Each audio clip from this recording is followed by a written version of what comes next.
प्रमुख बसले असतील, त्यांना बसवलं असं तुमचं काय निरीक्षण आहे, तुमचं काय मत आहे? मला वाटतं उद्धव ठाकरेजीने त्याचा विचार केला पाहिजे. त्यांच्यावर मी काही बोलणं योग्य नाही. त्यांनी त्यांच्या स्थानाचा विचार त्यांनी स्वतः करायचा आहे. मी त्यांचं स्थान ठरवून काय होणार आहे?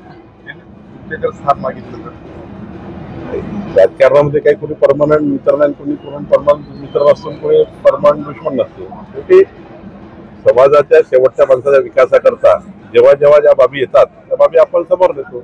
आज मला असं वाटतं की उद्धव ठाकरे साहेबांनी याचा विचार केला पाहिजे की त्यांचे आमच्यासोबत जे असताना जे स्थान होतं, म्हणजे मी बघितलं आहे 14 ते 19 मध्ये, मी आई महालक्ष्मीच्या समोर सांगतोय की देवेंद्र फडणवीसजींनी उद्धव ठाकरेंना मोठ्या भावाच्या भूमिकेबद्दल बघितलं आहे.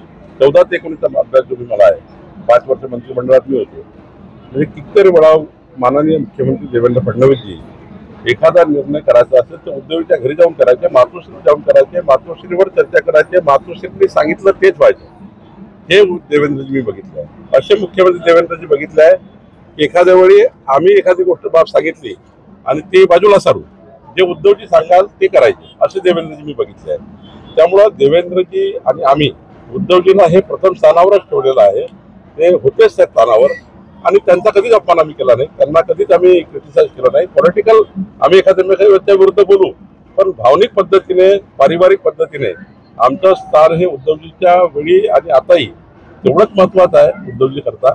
आणि उद्धवजींना देवेंद्रजींनी मोठ्या भावाच्या भूमिकेतच आतापर्यंत त्यांची भूमिका ठेवली. म्हणजे त्यांच्या प्रस्तावावर सकारात्मक जर आला तर सकारात्मक. आज तो माझा पॉलिटिकल, आज माझा तो इथे काही सांगण्याचा विषय नाही, पण मी भूमिका सांगितली की भारतीय जनता पार्टी म्हणून किंवा देवेंद्र फडणवीसजी म्हणून जे मला माहिती आहे, आईच्या साक्षीने मी सांगतो की देवेंद्रजींनी उद्धवजींना मोठ्या भावाच्या भूमिकाच बघितला. काही काल साहेब